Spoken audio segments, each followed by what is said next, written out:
Good evening teachers. இன்றைக்கி இந்த வீடியோவில் நான் டெட் ப்ரிப்பேர் பண்ணுறதுக்கான 5 ரீசன்ஸ் உங்களுக்கு நான் சொல்கிறேன். இந்த ரீசன்ஸ் உங்களுக்கும் அப்ளிகபிளாக இருந்ததுன்னா நீங்களுமே டெட் ப்ரிப்பேர் பண்ணலாம். நான் ஒரு பிஜி கிராஜுவேட். ஃபர்ஸ்ட் டைமாக காம்படிட்டிவ் எக்ஸாம்ஸ் வீட்டிலருந்தே ப்ரிப்பேர் பண்ணி டெடிக்கேட்டடாக அட்டன் பண்ணணும் அப்படின்னு நினைக்கக்கூடிய ஒரு ஹவுஸ் ஒய்ஃப். டெட் ப்ரிப்பேர் பண்ணணும் அப்படின்னு முடிவெடுத்ததுக்கு காரணமே அதோடைய ப்ரிப்பரேஷன் டைம். டெட்டை பொறுத்த வரைக்குமே 6th to 10th school books படித்தாலே போதும். அது ஸ்கூல் புக்ஸை டெடிக்கேட்டடாக டெய்லி ஷெட்யூல் வைஸ் போட்டு கம்ப்ளீட் பண்ணிட்டு வந்தோம் அப்படின்னா அதோடைய ப்ரிப்பரேஷன் டைம் 6 months தான் ஆகும். நான் டெட் டெடிக்கேட்டடாக ப்ரிப்பேர் பண்ண ஆரம்பித்ததே ஒரு 4 to 5 months ஆச்சுது. நான் பேபி பிறந்ததுக்கு அப்புறம் தான் டெட் ப்ரிப்பேர் பண்ண ஆரம்பித்தேன். ஸோ என்னாலேயே half of the syllabus complete பண்ண முடிஞ்சிடுச்சு. இப்போது 50% ஆஃப் த கடலை தாண்டியாச்சு. இன்னும் 50% தான் மிச்சம். இருக்கக்கூடிய 50%யுமே டெட் நோட்டிஃபிகேஷன் போடுறதுக்கு முன்னாடி நான் கம்ப்ளீட் பண்ணிடணும் அப்படின்னு நினச்சி வச்சுருக்கேன். டிசிப்ளின்டாக நம்மளுடைய ஸ்டடி ரொட்டீனை எந்த விதமான தடங்களுமே இல்லாமல் நம்ம ப்ரிப்பேர் பண்ண ஆரம்பிச்சோனாலே சூப்பராக ப்ரிப்பேர் பண்ணி முடிச்சிடலாம். செகண்ட் இம்பார்ட்டன்ட் ரீசன் என்ன அப்படின்னா புக் மெட்டீரியல்ஸ். டெட்டை பொறுத்தளவில் புக் மெட்டீரியல்ஸ் கலெக்ட் பண்ணுறது ரொம்ப ரொம்ப ஈஸி. என்னென்ன புக் மெட்டீரியல் கலெக்ட் பண்ணணும் அப்படிங்கிறதுக்கான டெடிக்கேட்டடான வீடியோ மேலே கார்ட்லேயும் கொடுக்குறேன், கீழே டிஸ்கிரிப்ஷன்லேயும் கொடுக்குறேன், செக் பண்ணி பாருங்கள். ஸ்கூல் புக்ஸ் தான் கலெக்ட் பண்ணணும் அப்படிங்கிறதுனால ஒரு பைசா செலவில்லாமல் புக் மெட்டீரியல்ஸ் கலெக்ட் பண்ணுறதும் ரொம்ப ஈஸியாக இருக்கும். அதனால புக் மெட்டீரியல்ஸ் கையில் வர வர உங்களுக்கு படிக்கக்கூடிய ஆர்வம் ஆட்டோமேட்டிக்காக போயிட்டே இருக்கும். ஒரு சைடு புக்கை கலெக்ட் பண்ண மாதிரி ஆச்சு, ஒரு சைடு படித்த மாதிரியும் ஆச்சுது. நான் புக் கலெக்ட் பண்ணவே ஒரு ஷெட்யூல் மாதிரி போட்டு வச்சு என்ன புக்கெலாம் கலெக்ட் பண்ணியிருக்கேன், என்ன புக்கெலாம் கலெக்ட் பண்ணணும் அப்படின்னு வச்சுட்டு கையில் கிடைக்கவே நான் படிக்க ஆரம்பிச்சிட்டேன். அப்போது எனக்கு படிக்கக்கூடிய ஆர்வமும் ஒவ்வொரு புக்கும் கையில் கிடைக்கும் போது இருந்தது. இன்னொரு புக்கு எப்படா கிடைக்கும் அதை படிக்கலாம் அப்படிங்கிற ஆர்வமுமே எனக்கு இருக்க ஆரம்பிச்சிது. என்னுடைய சிச்சுவேஷன் படிக்க ஸ்டார்ட் பண்ணும்போது கை குழந்தையோட தான் ஆரம்பித்தேன். ஸோ கை குழந்தையோட படிக்கும்போது என்னால் எல்லா புக்ஸையும் உட்காந்து நோட்ஸ் எடுக்க முடியாததுனால சில புக் மெட்டீரியல்ஸ் சில அகாடமிஸ்லேருந்து நான் வாங்கிக்கிட்டேன்.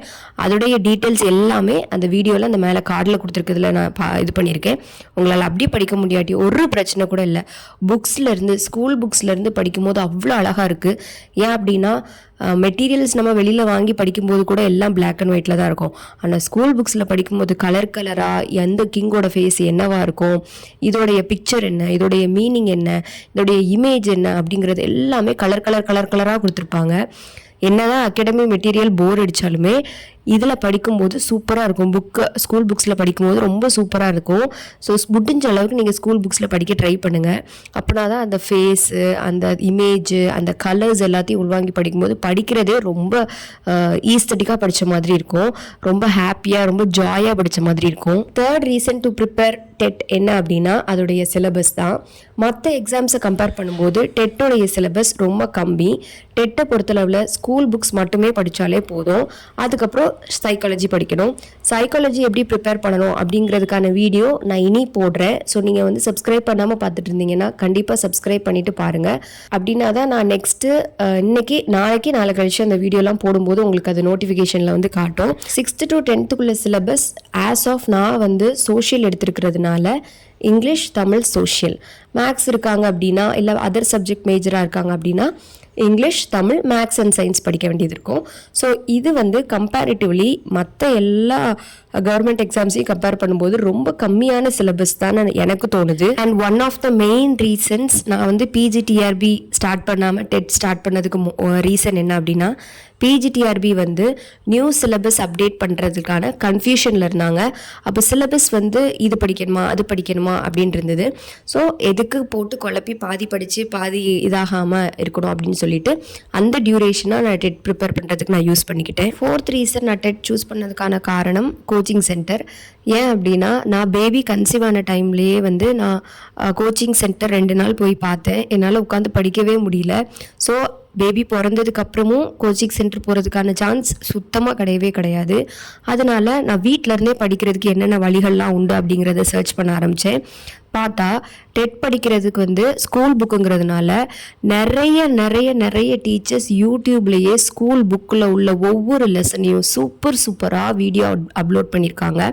ஸோ நான் கம்ப்ளீட்லி படித்தது எல்லாமே டெட் வீடியோஸ் எல்லாமே யூடியூப்பை பார்த்து தான் நான் படித்தேன். இங்கிலீஷ், தமிழ் அண்ட் சோஷியல் இது எல்லாமே டெடிக்கேட்டடாக மேக்ஸிமம் நான் யூடியூப்பை பார்த்து மட்டும்தான் நான் படிக்கவே செஞ்சேன். ஸோ நான் எந்த வீடியோஸ் எந்த சேனல்ஸ்லாம் நான் பார்த்து படிக்கிறேன் படித்தேன், இப்போ வரைக்கும் படிச்சுட்ருக்கேன் அப்படிங்கிறது உங்களுக்கு தெரியணும் அப்படின்னா கமெண்ட்டில் போடுங்க. உங்களுக்கு அது வேணும்னா நான் அதையும் ஒரு வீடியோவாக நான் போஸ்ட் பண்ணுறேன். லாஸ்ட் 5th ரீசன் என்ன அப்படின்னா இதோடைய ஸ்டடி மெத்தட். டெட்டோடைய ஸ்டடி மெத்தட் ரொம்ப ரொம்ப ஈஸி, ரொம்ப காம்ப்ளிகேட் பண்ணிக்கவே வேண்டாம். ஒரு லெசனை படித்தோம்னா ஒரு லெசனை படித்து முடிச்சதுக்கப்புறம் அந்த லெசனோட டாப்பிக்கை கூகுளில் போய் போட்டு பார்த்தாலே அதுக்கான டெஸ்ட் நிறைய இருக்குது. ஸோ நம்ம ஒரு லெசன் படித்து முடிச்சிட்டோன்னா எங்கேயும் போய் டெஸ்ட் எழுதணும்னு கூட அவசியம் இல்லை. சும்மா ஃபோனில் கூகுளில் டைப் பண்ணாலே நம்மளால் அதை டெஸ்ட் எழுதி முடிக்க முடியும். அண்ட் அது மட்டும் இல்லாமல் நம்மளால் ஸ்கூல் புக்ஸுங்கிறதுனால கம்மியான பேஜஸ், கம்மியான லெசன்ஸ், கம்மியான விஷயங்கள் படிக்கும்போது சிலபஸ் நம்மளால் ஃபாஸ்ட்டாக கம்ப்ளீட் பண்ண முடியும். சிலபஸ் நம்ம கம்ப்ளீட் பண்ணி முடிச்சிட்டோம் அப்படின்னா நமக்கு மிச்சம் இருக்கிற ஒரே ஒரு வேலை ப்ரீவியஸ் இயர் கொஷின் பேப்பரை அனலைஸ் பண்ணி நம்ம சால்வ் பண்ணி பார்க்குறது மட்டும்தான். ப்ரீவியஸ் இயர் கொஷின்லேருந்து எந்தெந்த மாதிரியான கொஷின்ஸ்லாம் நமக்கு கேட்டிருக்காங்க, நம்ம படிச்சிருக்க லெசன்ஸில் எது ரொம்ப இம்பார்ட்டண்ட்டாக நம்ம ஸ்ட்ரெஸ் பண்ணி படிக்கணும், எந்த விதமான பேட்டர்ன்லலாம் கொஸ்டின் கேட்டிருக்காங்க. சில கொஷினில் ட்ரூ ஆர் ஃபால்ஸ் கேட்பாங்க, சில விஷயங்களில் கரெக்ட் இன்கரெக்ட் கேட்பாங்க, சில கொஸ்டின்ஸில் மேட்சை கேட்பாங்க, சில விஷயங்களில் மீனிங்ஸ் கேட்காம ஆப்போசிட்ஸாக டைரெக்டாக கேட்பாங்க, சில விஷயங்களில் ஃபேக்ட்ஸ் கொடுத்துட்டு இல்லை நிறைய ஃபேக்ட்ஸ் கொடுத்துருக்கேன்ல இதில் எது தப்பான ஃபேக்ட் நீ கண்டுபிடின்னு சொல்லுவாங்க, சில விஷயங்களில் க்ரொனாலஜிக்கல் ஆர்டரை கேட்பாங்க. ஸோ இந்த மாதிரி டிஃப்ரெண்டான பேட்டர்ன்ஸ் எல்லாமே நம்ம எக்ஸாமுக்கு போகிறதுக்கு முன்னாடி இந்த மாதிரி தான் கொஷின் கேட்பாங்க அப்படிங்கிறத அனலைஸ் பண்ணுறதுக்கு ப்ரீவியஸ் இயர் கொஷின் பேப்பர் ரொம்ப ரொம்ப முக்கியம்.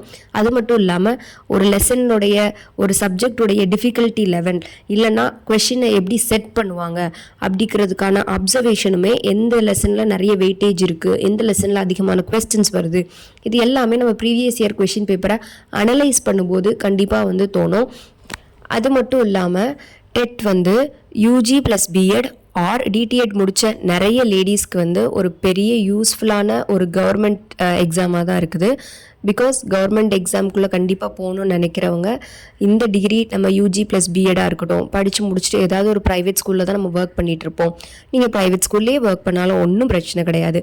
ப்ரைவேட் ஸ்கூலில் படிச்சுட்டு முடிச்சுட்டு நீங்கள் பேரலாக வீட்லேயே என்ன செய்யலாம் அப்படிலாம் படிக்கலாம். படிச்சுட்டு சைட் பை சைட் கவர்மெண்ட் எக்ஸாமுக்கு நம்ம ட்ரை பண்ணுறதுக்கு டெட்டு ஒரு பெஸ்ட் எக்ஸாம். அது மட்டும் இல்லாமல் டெட்டு பாஸ் ஆனதுக்கப்புறம் நமக்கே ஒரு கான்ஃபிடென்ஸ் நம்ம மேலேயே வரும். நம்மளால் படித்து பாஸ் பண்ணி முடிக்க முடியுது, ஸோ நம்மளால் எதுவுமே பண்ண முடியும் அப்படிங்கிற ஒரு எக்ஸாமில் சக்ஸஸ் கிடச்சிட்டா அந்த சக்ஸஸோட ருசியை நம்ம பார்த்துட்டோம் அப்படின்னா கண்டிப்பாக அடுத்தடுத்த எக்ஸாம்ஸ் ப்ரிப்பேர் பண்ணுவோம். டெட்டு எலிஜிபிலிட்டி எக்ஸாம் தான், ஃபஸ்ட்டு ரவுண்டு தான். அதுக்கடுத்து அப்பாயின்மெண்ட் எக்ஸாம் உண்டு. இந்த எலிஜிபிலிட்டி எக்ஸாமில் பாஸ் ஆகிட்டோன்னா அடுத்து அப்பாயின்மெண்ட் எக்ஸாமை எழுதி தேர்ட் ஸ்டெப்பாக இன்டர்வியூ போய் கண்டிப்பாக நம்ம கவர்மெண்ட் ஜாப் வாங்குகிறோம். அது மட்டும் இல்லாமல் லேடிஸ்க்கு என்றைக்குமே ஹெல்ப் பண்ணுறது ஒன்று தான் அவங்களுடைய எஜுகேஷன், அந்த எஜுகேஷன்லேருந்து வரக்கூடிய வருமானம். ஸோ இது ரெண்டு காம்பன்சேட்டே பண்ணவே முடியாது எதுக்காகவும் லேடிஸ். ஸோ மனசில் நமக்கு ஒரு கவர்மெண்ட் ஜாப் கண்டிப்பாக கிடைக்க போகிறதுங்கிறத ஸ்ட்ராங்காக மனசில் நினச்சிட்டு சூப்பராக ப்ரிப்பேர் பண்ண ஆரம்பிங்க.